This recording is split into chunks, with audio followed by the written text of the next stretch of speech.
Tuntutan jaksa 12 tahun terhadap Eliezer menimbulkan polemik, apalagi jika dibandingkan dengan tuntutan 8 tahun Putri Chandrawati. LPSK dan penasihat hukum Richard Eliezer meminta kebijaksanaan hakim dalam perkara ini. Tangis Richard tertahan saat jaksa membacakan tuntutan pidana 12 tahun penjara. Tangisan Richard pecah saat diberi kesempatan oleh hakim untuk berkonsultasi dengan penasihat hukum.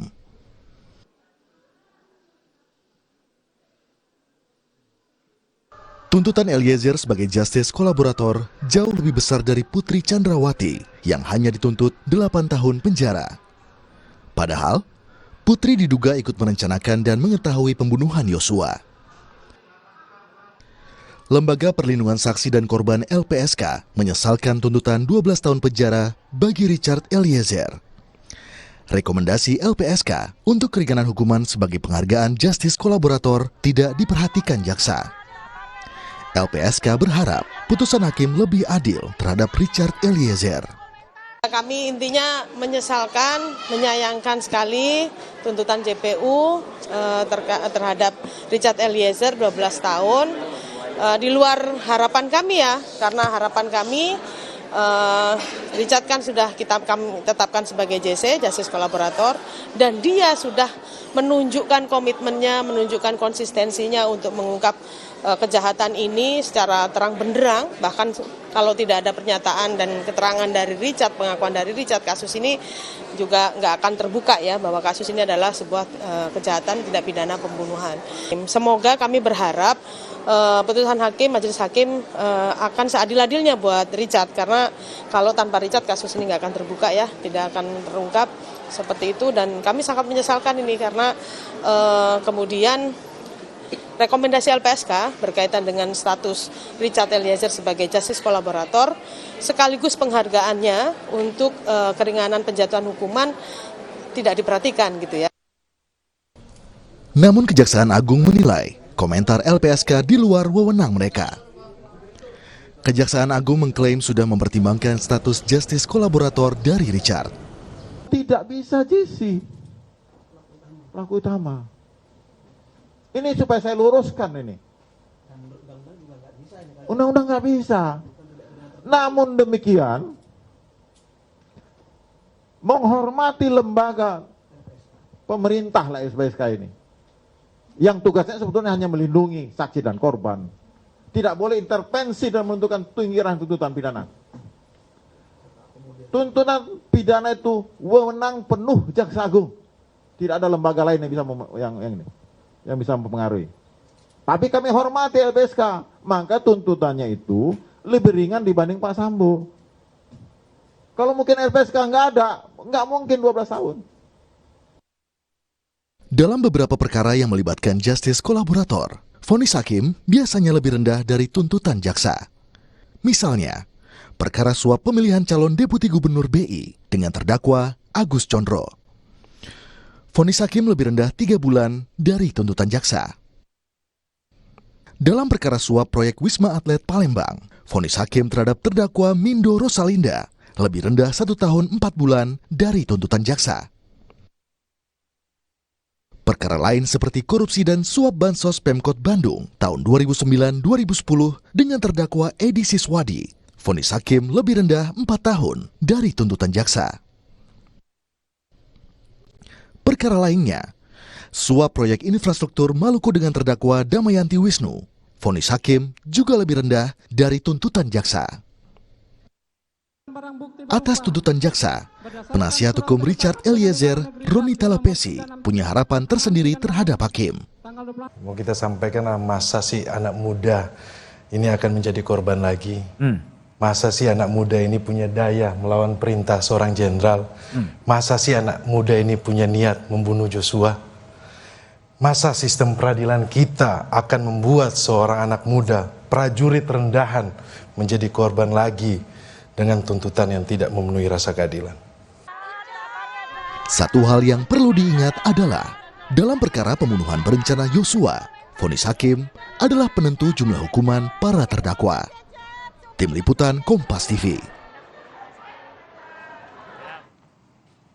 Saudara, tuntutan 12 tahun penjara terhadap Eliezer dibandingkan Putri Chandrawati yang hanya 8 tahun penjara menimbulkan pertanyaan apa saja peran menjadi justice kolaborator dalam sistem peradilan dan bagaimana sejarah vonis sejumlah justice kolaborator. Kami akan bahas bersama pakar hukum pidana Firman Wijaya. Selamat malam Pak Firman.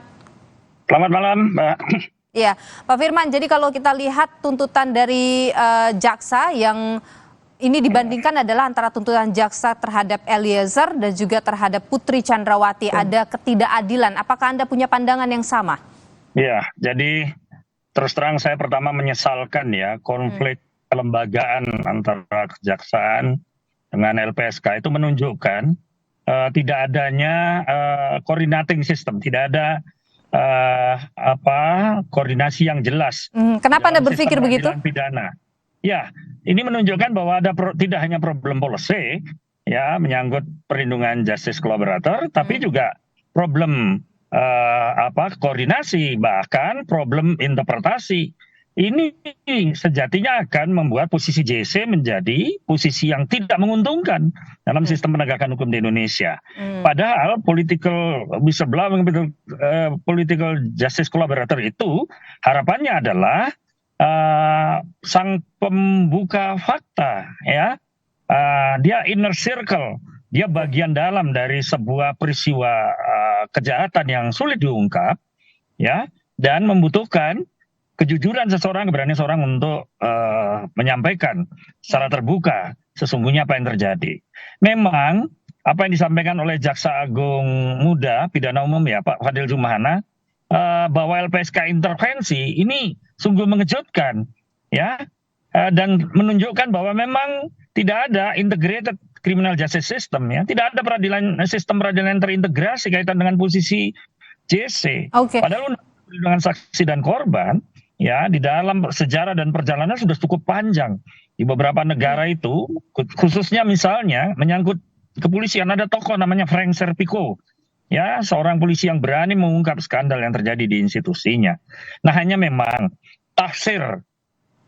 perbedaan tafsir antara jaksa dengan LPSK ini harus segera diakhiri. Kalau tidak, akan menempatkan posisi JC dalam posisi yang tidak menguntungkan. Tapi Pak Firman begini, sebenarnya secara aturan begitu, keistimewaan seorang JC itu seperti apa dalam sistem peradilan kita, Pak? Ya, sebenarnya dalam beberapa instrumen penanganan kasus-kasus yang serius crime, memang JC itu instrumen ya perlindungan terhadap seseorang yang dianggap menjadi bagian dari pelaku, tetapi memang tidak bisa sebagai pelaku utama. Nah, disinilah yang menjadi perdebatannya, siapa pelaku biasa, siapa pelaku utama. Maka degree of evidence, tingkatan pembuktian itu akan menentukan memang. Dan judicial notice, catatan hakim ini penting nanti untuk melihat bagaimana posisi Richard Eliezer, dan dengan mengamati berbagai putusan-putusan yang ada sebelumnya yang disebut landmark decision terkait dengan posisi JC. Bagi saya sebenarnya penentuan tuntutan sebesar 12 tahun dan kemudian menimbulkan gesekan antar lembaga ini, kita bisa potret bagaimana kondisi JC di Indonesia. Kalau ini sudah seringkali terjadi, bahkan katakanlah melalui kasus ini, posisi tetap tidak menguntungkan, maka JC sebagai ruang partisipasi publik akan sepi dukungan. Siapa yang mau menjadi JC? Itu dampak yang bisa muncul ya Pak? Iya. Jadi sebenarnya kalau bicara undang-undang kapasitas kelembagaan, semestinya tidak bisa dikatakan LPSK mengintervensi. Nah, saya mengatakan justru LPSK ada di tengah, harus ada di dalam circle peradilan. Tapi sampai hari ini kan nyatanya tidak. Dia hanya jadi penonton. Ya? Kalau kita lihat Pak Firman dalam catatan kami, ada sejumlah JC yang kemudian pada vonisnya ya kemudian lebih ringan ya dari tuntutan jaksa. Apakah Anda melihat bahwa mungkin tren itu juga akan terjadi pada Richard Eliezer? Nah begini, sebenarnya yang disampaikan oleh Pak Jampidum itu, kalau kita runut dalam berbagai referensi menyangkut JC di Indonesia, yang fenomenal adalah kasus Agus Condro ya, bagaimana beliau dan saya pernah meriset, bahkan pernah mengadvokasi bagaimana posisi JC itu begitu sentralnya sebagai pembuka tabir Ya, kalau tidak skandal apa yang disebut dengan serious crime, kejahatan serius itu tidak mungkin terungkap. Tetapi memang berbagai konvensi, aturan-aturan yang ada di Indonesia termasuk surat edaran Mahkamah Agung itu mengambil posisi JC itu tidak boleh sebagai pelaku utama. Nah, problematikanya ini muncul ketika dalam model kasus seperti sekarang ini. Apakah Richard Eliezer itu dianggap sebagai pelaku utama atau bukan? Oke. Nah, pelaku utama itu bagaimana? Kalau kita lihat di tuntutan oleh jaksa, perannya itu disebut sebagai eksekutor yang menyebabkan hilangnya nyawa korban Yosua begitu. Ya. Ini eksekutor. Bagaimana kita mendeskripsikan soal pelaku utama itu, Pak Firman? Iya, pengertian eksekutor itu saya juga belum paham persis maksudnya bagaimana. Tetapi kalau mencermati pasal yang dituduhkan 340 dengan 338 ya, antara mod dan doslah yang dimulai dengan perencanaan, maka yang sering disebutkan sebagai meeting of mind ya toh mens rea-nya ada ketika seseorang itu bersekongkol, memiliki kesamaan niat ya untuk menghabisi nyawa orang lain, dalam hari ini Joshua.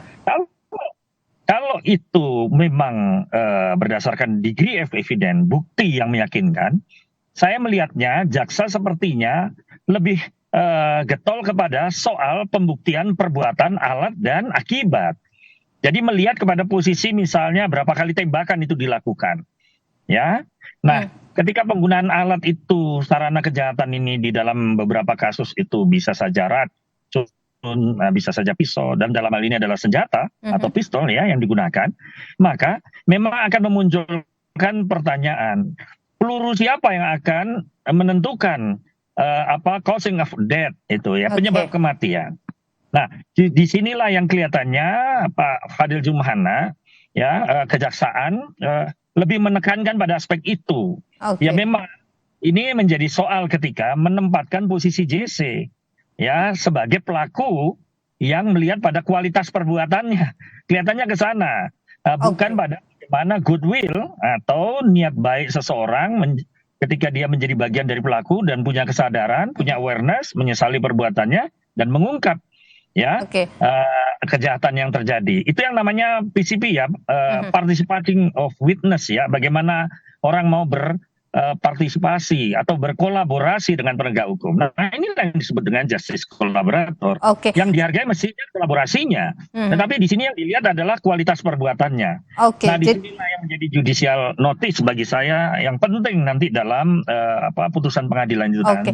Tadi Anda menyinggung soal ini antar lembaga, bagaimana komunikasi dan sebagainya ke depannya. Tentu ini akan menjadi, sebenarnya kasus ini adalah kasus yang banyak menyita perhatian publik, tentu juga menjadi pembelajaran penting ke depannya. Apa yang kemudian harus diperbaiki antar lembaga ini, Pak Firman, kalau menurut Anda?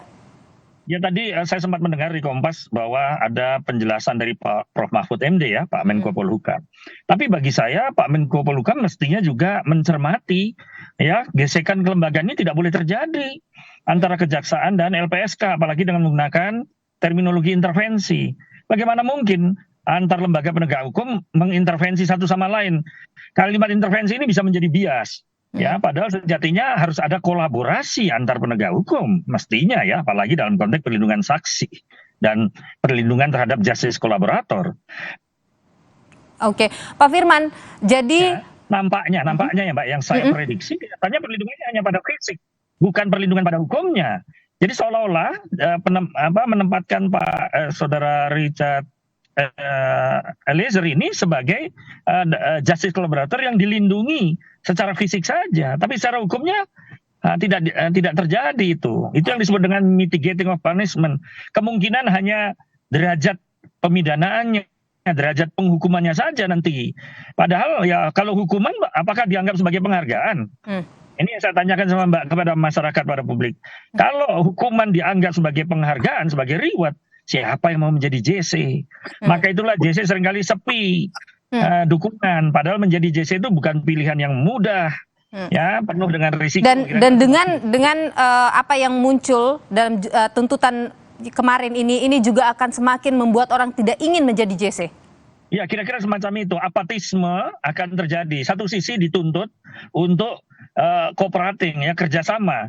Ya, tapi di sisi lain ada kegetiran ya buat apa saya berpartisipasi kalau hadiahnya hukuman, kira-kira begitu. Apa yang kemudian bisa dilakukan ke depannya ini, Pak Firman, untuk kembali memberikan soal rasa keadilan tadi?